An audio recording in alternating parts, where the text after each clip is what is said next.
You'll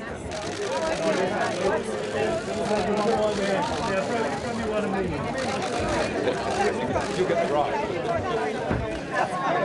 Right still. Sorry, I'll get it right.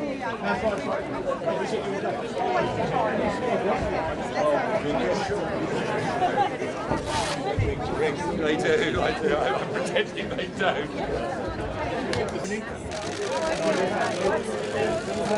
Boris did something that I hope he sticks with. If not, he will come to regret. Because he made two big statements on Sunday. One, that we would absolutely leave next year. But secondly, and more importantly, that we're now going to negotiate a free trade deal along the lines of Canada without any political alignment. He's effectively said, we're tearing up part of that agreement, we're going to change it. Now, Boris is very good at making promises.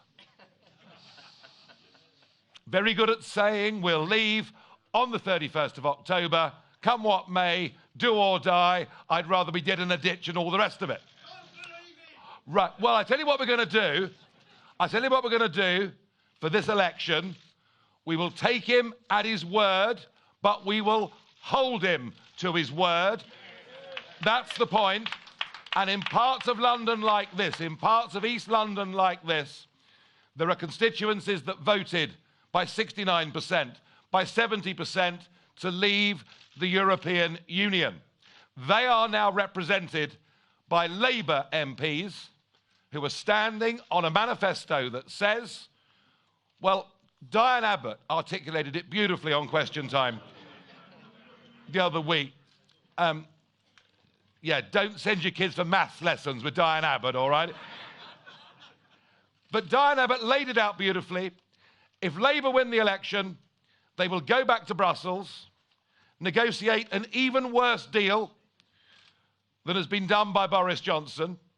They will put it to the country in a referendum. Because remember that as far as Labour are now concerned, Leave voters didn't know what they were voting for. How patronising can you be? I mean, gosh, we're going to teach them a lesson for that. They're going to put it to the vote. And what they'll do is, we'll have a choice of Remain or the form of Remain that they negotiated, and they will then vote against the very deal they negotiated. I mean, you simply couldn't make this stuff up.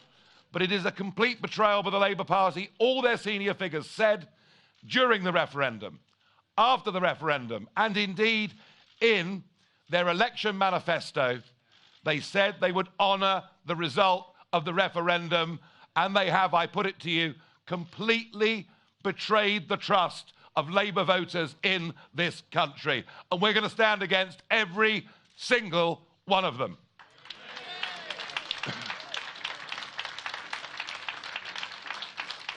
5 million Labour voters, and many of them would never, ever vote for the Conservative Party as long as they live, but they will vote for the Brexit Party. And our strongest scores in those European elections were in the strongest old Labour areas of this country. So we're fighting a very serious campaign. We're taking on Labour and all the Remainers. And it isn't just Brexit we need, because what I've seen this week in my dealings with the Conservative Party is a political party like Labour who want to get a form of Brexit, and then they want everything to go back to the way that it was before. Exactly. Our country, our democracy, the way this system works, now needs absolutely fundamental reform. Fundamental reform.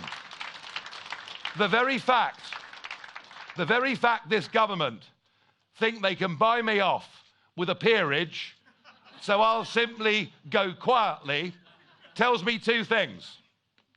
Firstly, by the way, I'm not for sale. I keep telling them, I've got principles.